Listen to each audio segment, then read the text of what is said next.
Oke, selamat datang di Unlock with me, Billy Boon. Dan nggak pakai panjang-panjang lebar, yang akan berbagi pada hari ini seorang atlet dulunya, pencak silat, kemudian nyoba-nyoba main film, ya, tau-taunya langsung jadi pemeran aktris terbaik. So, without any further ado, please welcome Prisia Nasution.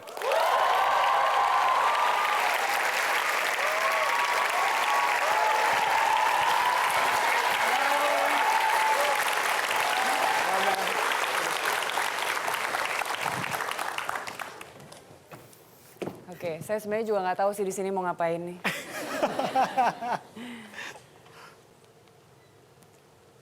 Sekarang saya mau ngajak semuanya untuk ketawa bersama.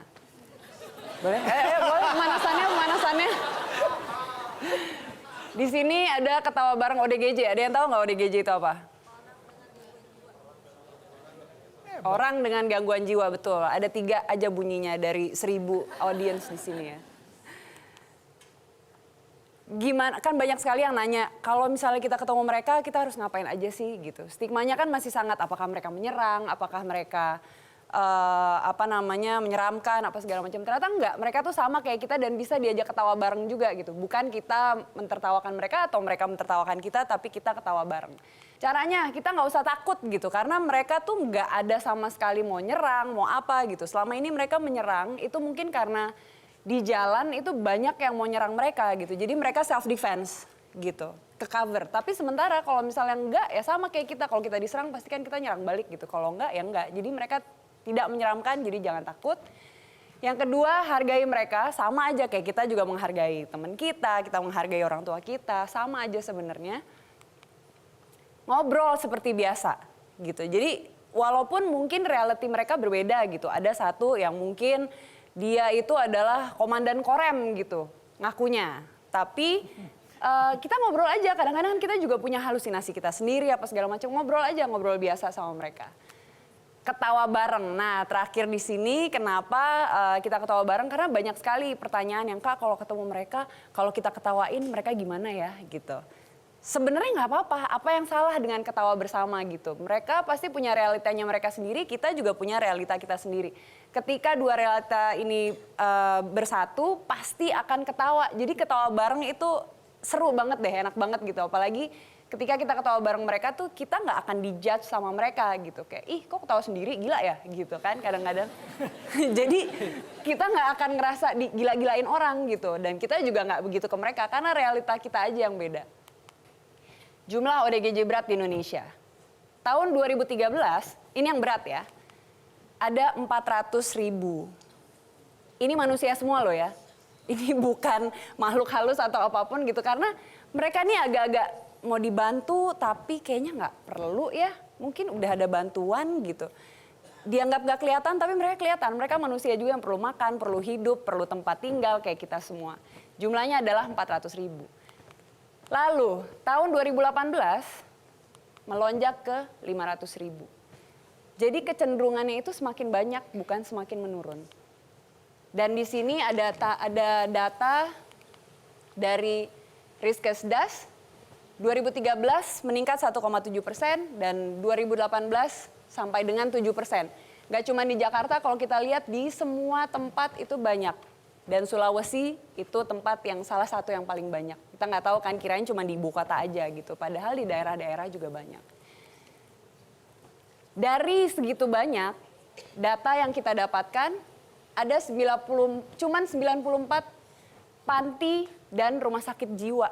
Apa nampung 500.000 gitu. Nah, apa bedanya panti dengan rumah sakit jiwa? Rumah sakit jiwa itu misalnya kita punya saudara mengalami gangguan jiwa, kita taruh ke rumah sakit jiwa sama dengan ke rumah sakit lain gitu. Jadi kita danain obat-obatannya, tempat tinggalnya, ada pusat rehabilitasi segala macam. Tapi kan itu mahal ya, itu very costly. Nah, sementara panti ini tuh nggak ada dana ya. Kalau misalnya ada yang mau bantu silahkan, kalau nggak ya mereka cari dana sendiri gitu. Biasanya juga pemilik panti itu bukan orang yang berkecukupan lebih juga gitu. Jadi mereka tuh sangat miris. Dan totalnya yaitu 94 itu kombinasi adalah panti dan rumah sakit jiwa. Jadi sangat minim sekali fasilitas untuk yang gangguan jiwa. Tadi 500.000 itu adalah jumlah dari Berat. ODGJ berat. ODGJ berat. Total ODGJ, ada yang tahu nggak? Total ODGJ itu gini, gangguan jiwa berat itu yang mungkin udah putus sama sekali nggak bisa diajak interaksi. Orang dengan gangguan jiwa aja mungkin kadang-kadang nyambung, kadang-kadang enggak. Totalnya adalah 14 juta jiwa. Di sini kita semua tuh mungkin nggak tahu, mungkin dari kita, dari teman kita ada yang mengalami kayaknya dia agak gangguan jiwa deh gitu. Pasti ada, pasti ada. Contoh yang paling besar, Billy Boon, pasti dia gangguan jiwa. Kalau nggak dia nggak akan berdiri di sini, dia nggak akan bikin inovasi-inovasi baru gitu. Nah jadi sebenarnya gangguan jiwa itu bukan masalah yang harus ditakuti, kita malah harus aware. Sebenarnya kesehatan jiwa kita itu juga seperti apa sih gitu. Jadi kalau ada yang teman kita kecenderungan gangguan jiwa, deketin aja, temenin gitu. Malah ajak mungkin ke psikiater, ajak mungkin ke psikolog gitu. Kalau enggak ya bikin komunitas, ditemenin aja. Kalau enggak karena makin dipepet terus dia pasti makin stres dan dia makin depresi, akhirnya bisa jadi ke gangguan jiwa berat. Itu nggak cuma teman-teman, bisa jadi kita sendiri gitu. Siapa yang sering ini deh sedih karena putus pacarnya, ya kan? Banyak nih pasti di sini nih. Terus juga mereka pasti lama-lama mengurung diri, nggak tahu mau ngapain, apa segala macam. Nah itu tuh bisa lead tuh gangguan jiwa berat. Setiap saya datang ke panti, mayoritas perempuan yang di dalam situ itu pasti masalahnya adalah putus cinta nih perempuan-perempuan ya. Jadi laki-laki semuanya jangan bikin cewek-cewek jadi ODGJ, oke? Oke, lanjut. Nah, ya akhirnya saya membuat yayasan namanya Kopi Panas Foundation. Kenapa kopi panas? Ya kita sambil ngopi-ngopi, biasanya tuh ngomongin soal hal-hal yang apa ya gitu. Akhirnya salah satunya adalah kita mau bantu ODGJ. Salah satu aplikasinya kita adalah Happy Sharing. Happy Sharing itu kita sebulan sekali pasti kita datang ke panti-panti ODGJ yang sebenarnya nggak kedetek. Jadi Happy Sharing itu kita selain interaksi, kita bisa ketawa bareng sama mereka, kita juga bisa ngelepas stres kita gitu. Dan interaksi sama mereka juga bisa ngedata panti-panti adanya di mana aja. Dan ada satu program juga namanya Wujudkan Rumah Harapan. Ini adalah kondisi yang di atas ya. Yang di atas itu adalah kondisi panti-panti pada umumnya. Karena mereka nggak ada dana, jadi ya udah tempat tidurnya kayak gitu, kurang layak lah apa segala macam. Akhirnya kita ngumpulin dana untuk beberapa panti yang ya insya Allah kita bisa bantu bangun juga lebih banyak lebih baik. Di bawah ada progresnya seperti apa dan ini tempat tinggalnya. Oke, saya perkenalkan lagi. Saya selaku founder dari Kopi Panas Foundation. Kita bergerak di environment, animal, dan human. Nah, salah satunya yang kita jalanin dulu adalah di human.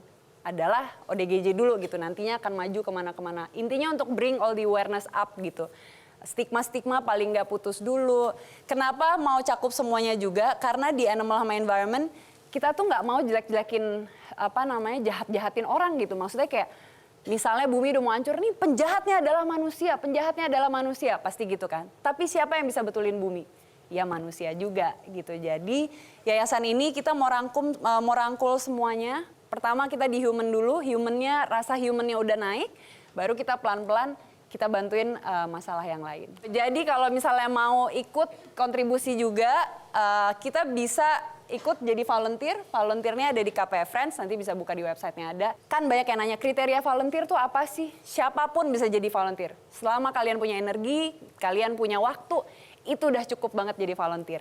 Bisa jadi kayak, Kak aku cuma bisa ngetik, oh itu bisa ngebantu banget gitu. Kak aku cuma bisa sedikit-sedikit ilmu kalian itu pasti bisa bermanfaat. Bantu sosialisasi. Sosialisasi ini sebarkan berita tentang ODGJ gitu. Nanti kapan deh kalau misalnya aku ada happy sharing lagi, kalau ada yang mau ikut boleh daftar di volunteer, kita ikut sama-sama bagi-bagi. Sebarkan berita tuh juga kalau misalnya kalian tahu deh di sekitar kalian tuh ada panti-panti ODGJ atau apa, hubungin kita juga karena kita butuh data itu juga semuanya untuk cari tahu kemana. Donasi standar, kalau ada yang mau berbagi 20.000 perak juga nggak apa-apa, itu sangat ngebantu mereka juga. Dan kita juga ada merchandise bisa dicek. Jadi cara ngebantunya begitu. Terima kasih semuanya. pada ilfil loh semua loh. Udah cepat apa? Bukan aku yang buat, sumpah ya, bukan aku yang buat. Ini bukan mereka dia yang buat. buat. Ngapain sih capek-capek ngurusin kayak beginian gitu? Kan jadi pemain film sukses. Main pertama kali langsung dapat piala.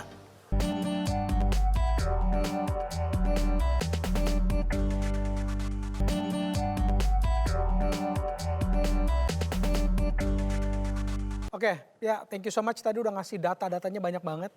Pengen nanya mengenai Kopi Panas Foundation. Ya, mungkin banyak yang belum tahu juga. Ini Kopi Panas, kenapa namanya Kopi Panas sih? Sebenarnya awalnya itu dari dulu kan emang I like to volunteer here and there gitu, tapi nggak pernah. Siapa yang bilang I like to volunteer here and there? Siapa maksudnya? Gue Oh, tuh oke, dari oke, dulu oke. suka volunteering, tapi nggak berbadan lah gitu. Intinya tuh kayak udah siapa aja yang butuh bantuan, I'll help gitu. Nah tiba-tiba ada beberapa fansku lah gitu. Malu-malu banget mau bilang penggemar gitu ya? Yang mereka terinspirasi gitu. Terus awalnya Oke. tuh kayak, Kak boleh nggak kita galang dana atas nama kakak gitu. Awalnya kan kayak apaan sih, ya terserah ya urusan-urusan lo gitu kan. Terus kadang-kadang, Kak kita meet and greet dong. Terus ngapain kalau cuma duduk-duduk makan doang gitu. Iya. Terus gitu. Akhirnya mereka coba galang dana, akhirnya dapet. Terus habis itu disumbangin bener apa segala, wait, kok ini serius ya? Dicoba lagi selanjutnya, kok ini serius lagi ya? Kok tambah serius gitu? Ternyata mereka terinspirasi dan mau coba lebih baik. Like, ya udah kalau gitu, ini gue lagi ada misi yang lebih besar, mendingan semuanya join. Yang namain Kopi Panas itu mereka sebenarnya. Apa? Itu apa? Artinya apa? Really, I have to spill it out here. Kita ngopi-ngopi aja terus kamu put the name. Come on, pasti ada lah. Itu singkat, kan orang Indonesia paling bisa untuk apa ya?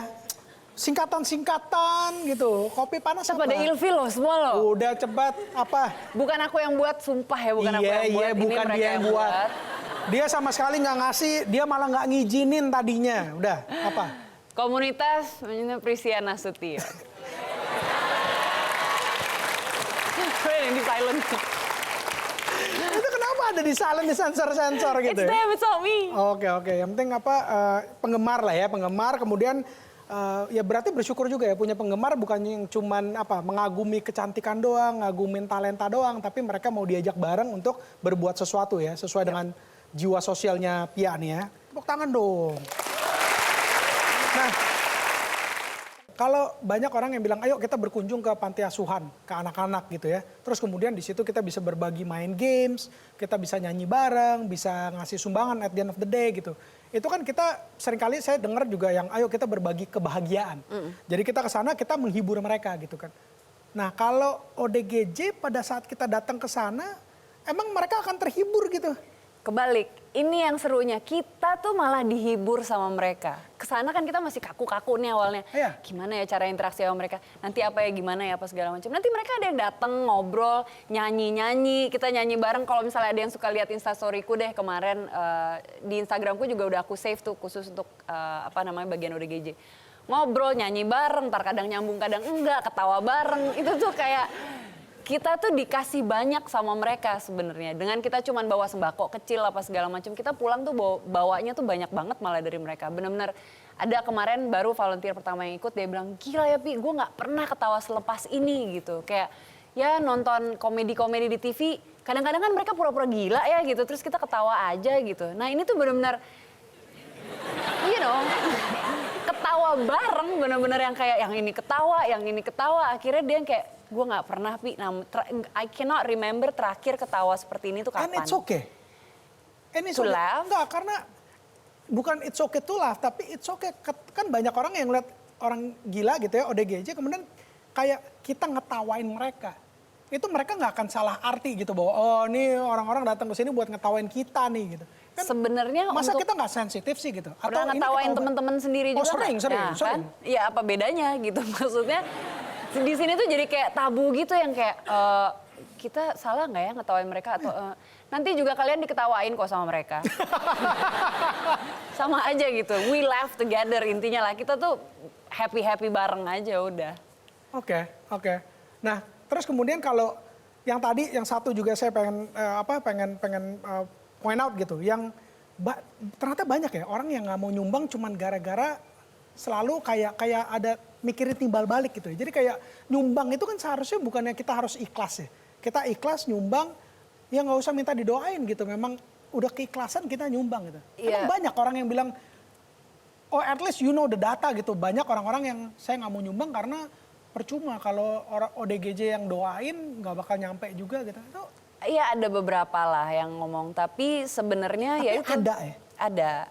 Tapi juga nggak cuman itu sih, sebenarnya timbal baliknya juga ya misalnya lah ada scholarship buat si anak ini gitu. Nanti gedenya bisa bekerja di perusahaan kita gitu. Timbal baliknya kan ada.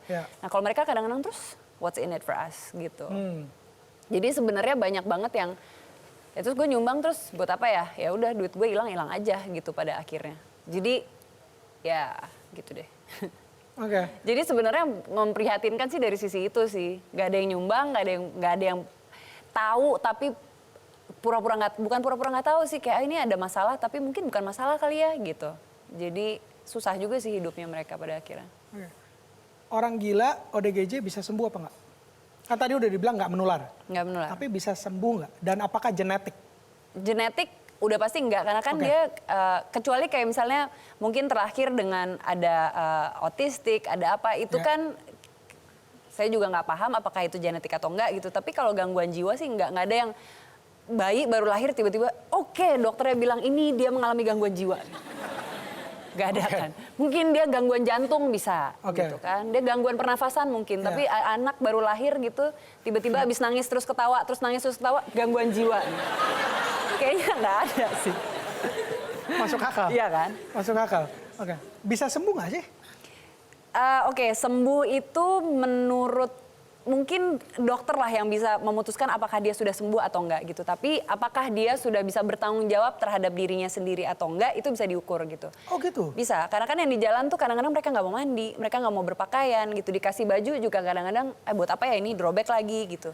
Nah ketika mereka udah mulai bisa bertanggung jawab terhadap dirinya sendiri paling nggak gitu. Bisa bersih-bersih, sikat gigi, mandi, pakai baju, pakai alas kaki gitu. Itu sebenarnya udah bisa diajak interaksi dan udah bisa diberdayakan. Oh satu lagi juga stigma yang kalau kita nanti ke panti akan diserang atau enggak ya gitu. Iya, takut. Karena mereka pun yang baru didapetin di jalan nih gitu, yang masih nggak tahu kejiwaannya semana sih gitu. Itu akan dipisahkan juga dari pasien yang udah bisa interaksi sama kita gitu. Jadi apalagi untuk kita yang ngunjungin gitu, aman banget, nggak akan pernah diserang sama pasien ODGJ intinya.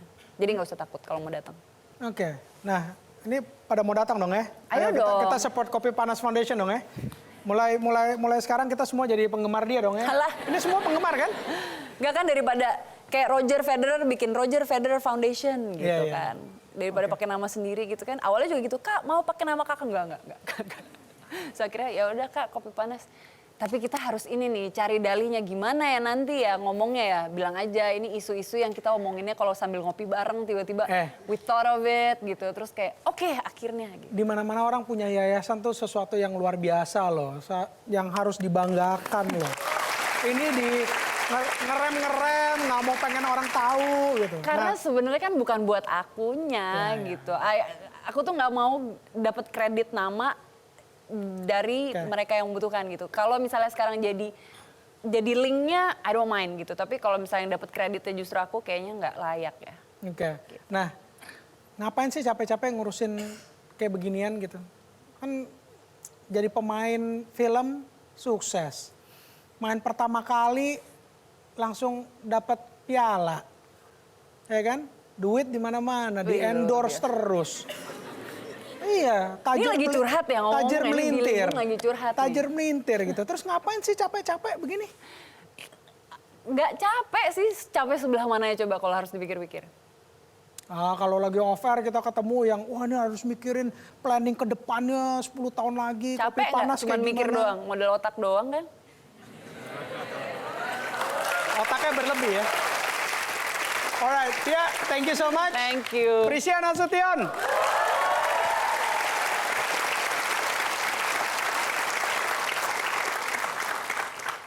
Yang lebih penting itu menurut saya mencari guru yang ikhlas, mencari mentor yang baik.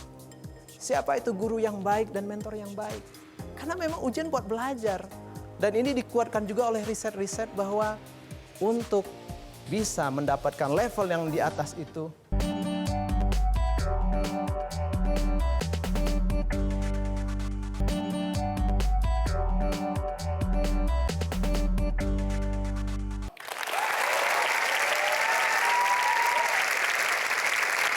Masih semangat ya? Masih semangat? Masih. Oke. Orang yang berikut ini yang akan hadir di sini, kalau mungkin teman-teman tahu, dia itu doyan sekolah, doyan belajar. Nah, nggak usah pakai berpanjang-panjang lebar, teman-teman udah tahu semua. Please welcome Ahmad Fuadi.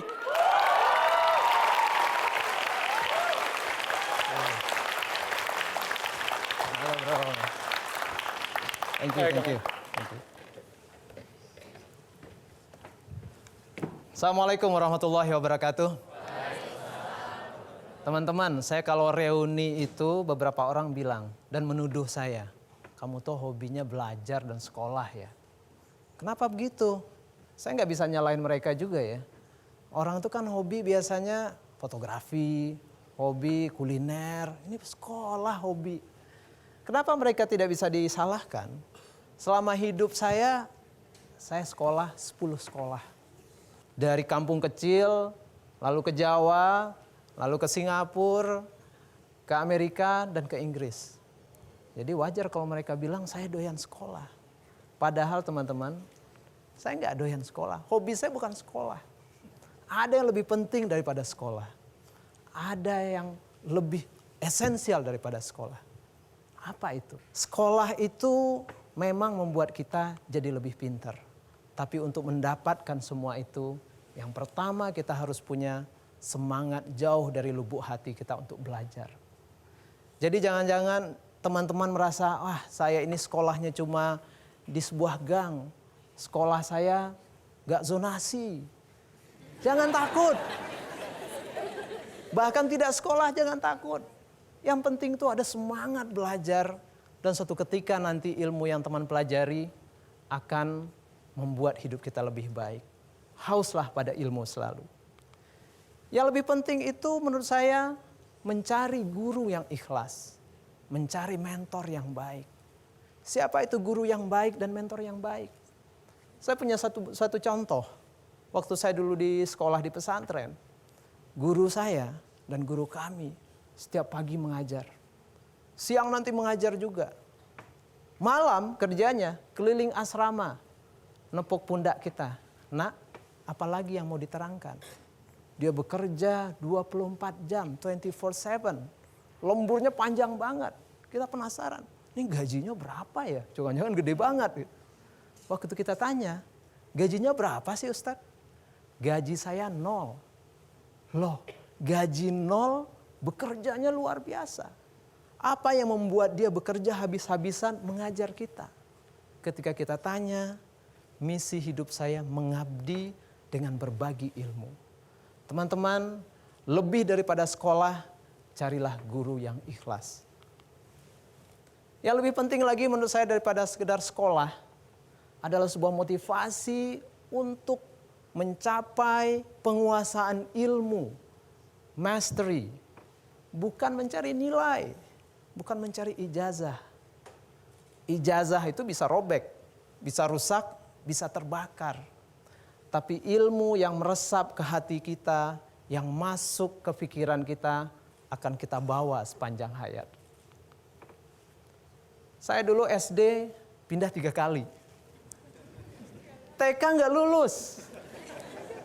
Bukan karena saya nggak pinter ya, di kampung saya nggak ada TK. Lalu kemudian saya disuruh masuk pesantren sama ibu saya. Saya nggak mau awalnya. Tapi teman-teman, di pesantren saya mendapatkan sebuah pengalaman unlock. Membuka pikiran saya. Bahwa ternyata belajar itu melintas batas. Batas geografis, batas bangsa, batas bahasa. Semua batas kita tabrak untuk belajar, untuk mendapatkan yang terbaik. Dan orang-orang di kampung saya suka bilang, kami orang Minang sebelum merantau selalu dibilang, alam terkembang jadi guru. apa yang kita baui, yang kita rasa, yang kita lihat, yang kita dengar, semuanya itu pelajaran. Ayat-ayat Tuhan untuk kita resapi. Belajarlah di mana saja. Jangan kecil hati kalau nggak mendapatkan sekolah yang luar biasa. Dimanapun Anda berada, motivasi belajar kitalah yang menentukan. Makanya kemudian banyak orang bilang bahwa pendidikan itu sebetulnya yang akan bisa mengangkat harkat martabat kemanusiaan kita.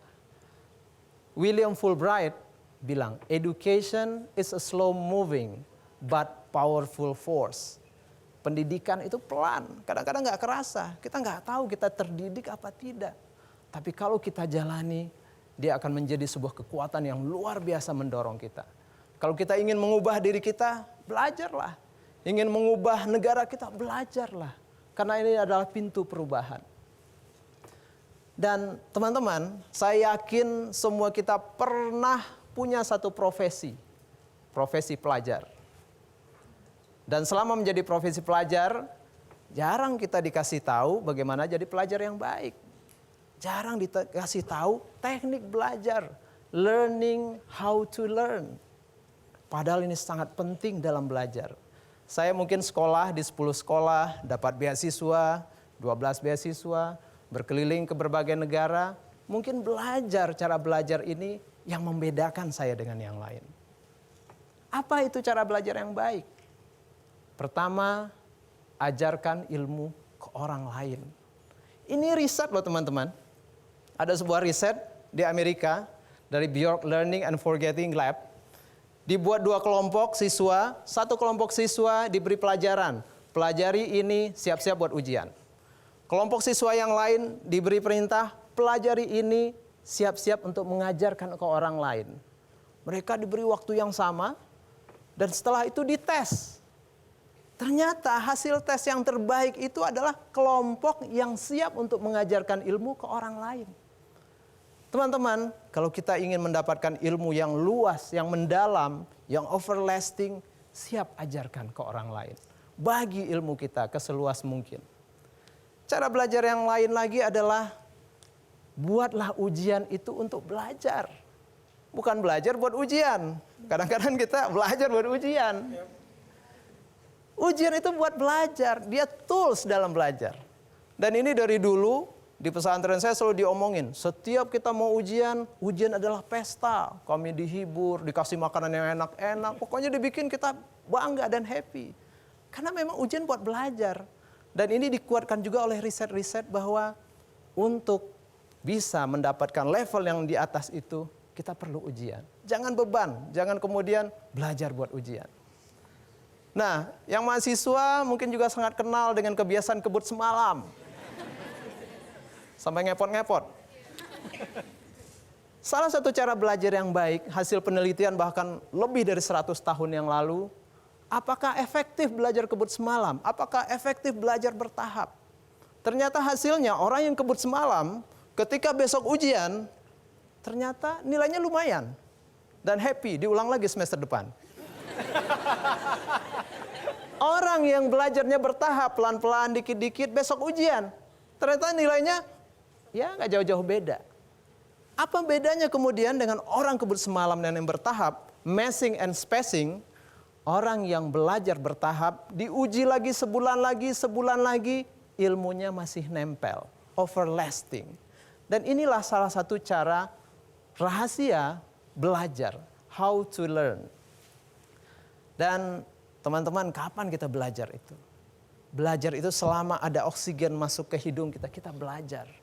Nabi Muhammad bilang, utlubul ilma minal mahdi ilal lahdi. Tuntutlah ilmu sejak kita di ayun-ayun ibu kita. Sampai kemudian kita dimasukkan ke liang kubur. Belajar itu sepanjang hayat.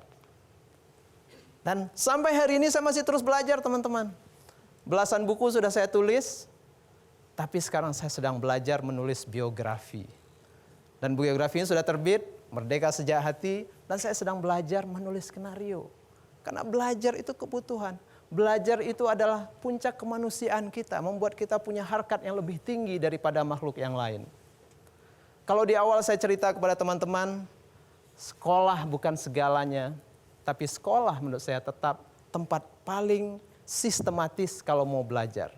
Belajarlah di mana saja, bisa di sekolah, bisa di luar sekolah. Tapi yang paling penting teman-teman ingat, seperti guru-guru saya bilang, belajarlah ilmu yang baik-baik dan kita belajar itu untuk 3 hal. Pertama, membuat kita punya budi luhur. Kedua, membuat kita punya pengetahuan luas. Dan yang ketiga, untuk membuat kita punya pemikiran yang merdeka, yang bebas dari penjajahan-penjajahan pikiran yang lain. Merdeka sejak hati, merdeka sejak nurani. Terima kasih. Ada satu quote dari Mas Ahmad Fuadi ketika sharing di rangkaian yang on top Kampus Surocho. Tulisan lebih tajam dibandingkan peluru. Jadi kalau sekali lagi kita ketemu dengan guru yang pas, itu antara hati guru dan hati murid itu kayak ada wifi, bro.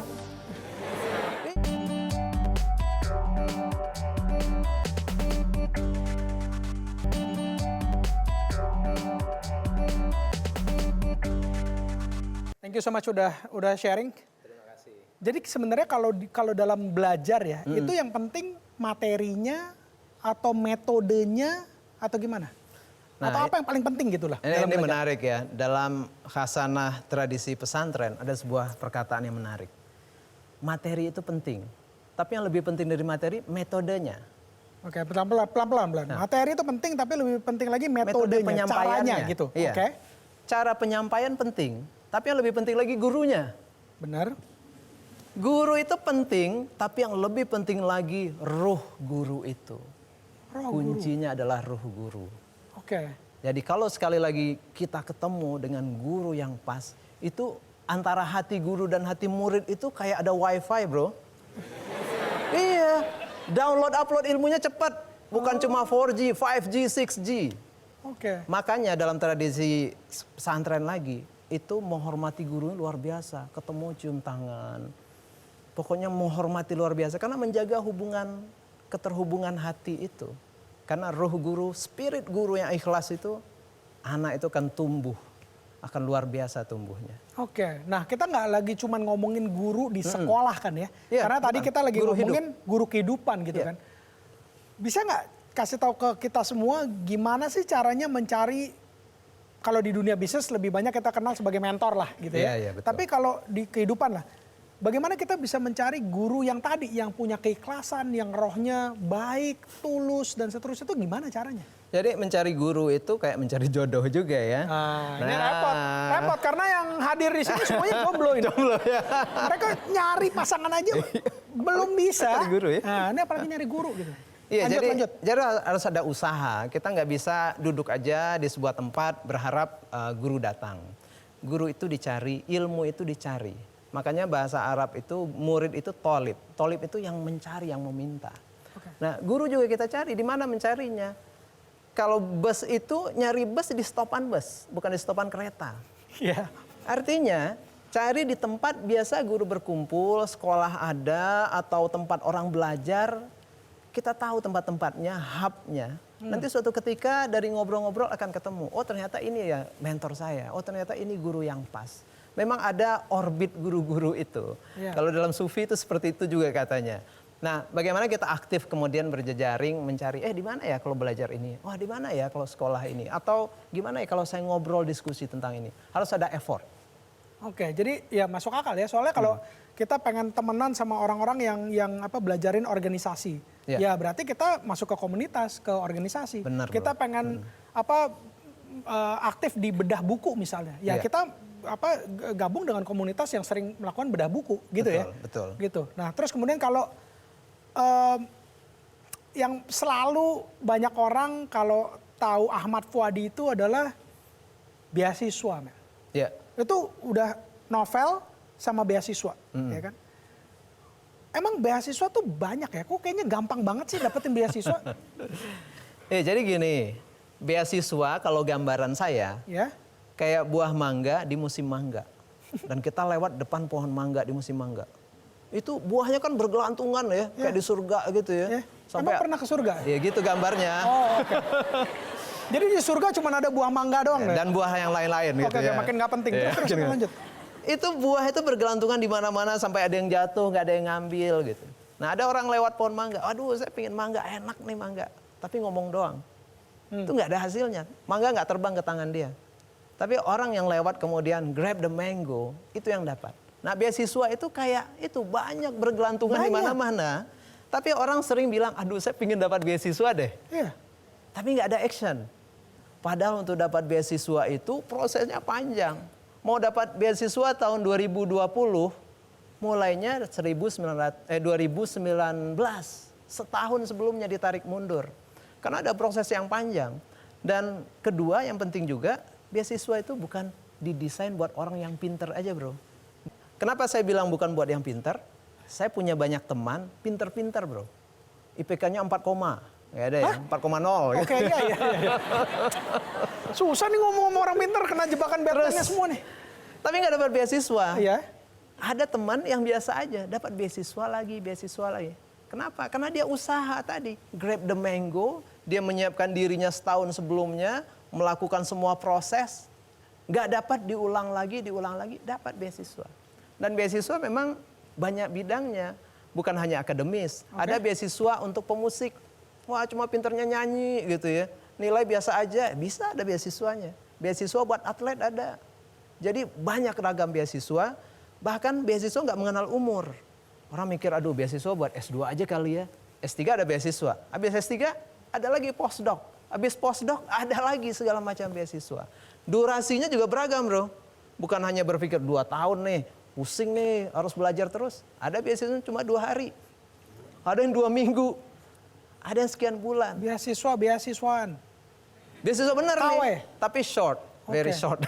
Jadi maksudnya programnya 2 tahun tapi dibayarnya cuma 2 hari gitu. Nah itu gawat itu. Oh, itu gawat itu. Bukan gitu kan? Bukan. Oke. Ada yang cuma harian karena memang dia sangat spesifik dan memang disiapkan hanya segitu. Ada yang sangat panjang. Jadi kita bisa milih. Dan beasiswa ini memungkinkan orang-orang yang punya semangat belajar luar biasa, tapi nggak punya duit, bisa terbang ke segala penjuru dunia. Tadi kalau orang ngomongin Ahmad Fuady itu beasiswa kemudian novel, Ya. ya kan? Mungkin udah pernah disampaikan juga deh. Kenapa nulis novel? Menulis novel itu awalnya nggak sengaja ya. Saya sedang galau gitu ya, mencari cara untuk bisa memenuhi nasihat guru saya. Guru saya bilang, kamu berada di mana saja tapi mencobalah membawa manfaat buat lebih banyak orang.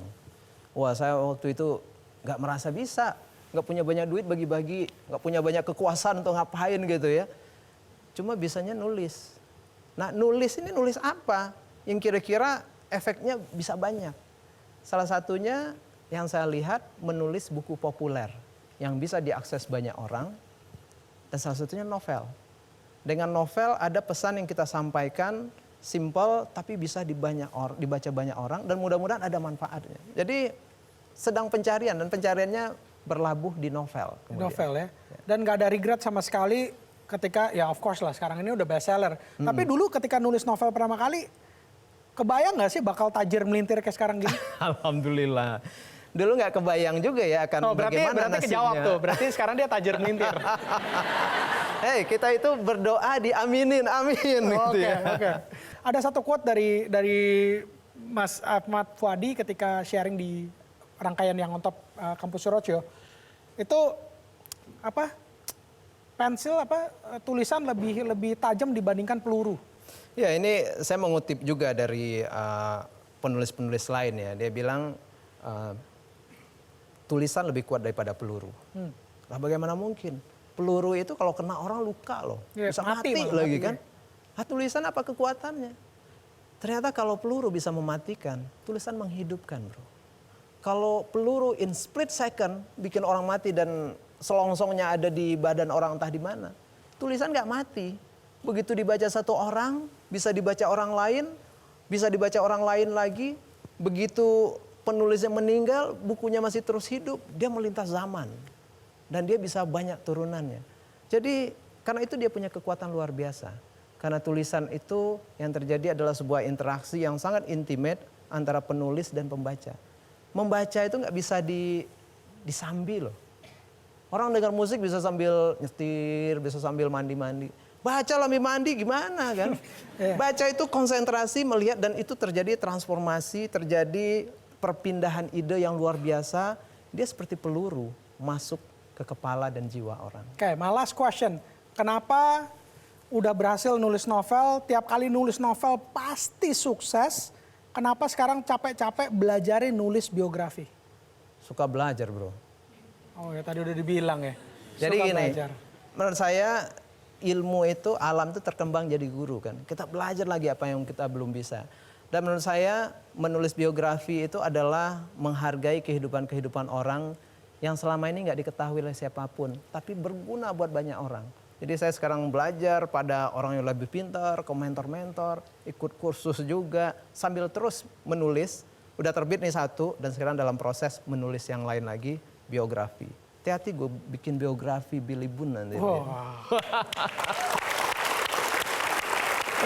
Oke, pemirsa di rumah, follow Twitter dan Instagram saya dan langsung ke Twitter dan Instagram untuk lihat postingan mengenai episode kali ini.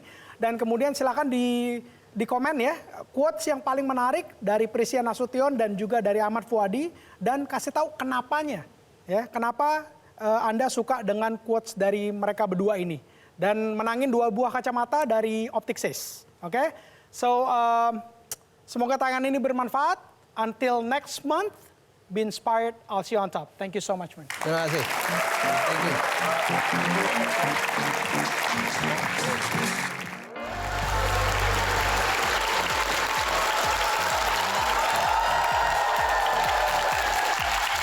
Sekarang saya mau ngajak semuanya untuk ketawa bersama. Boleh? Boleh. Pemanasannya.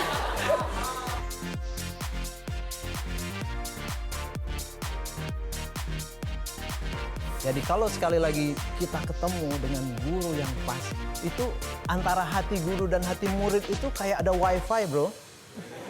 Iya, download upload ilmunya cepat.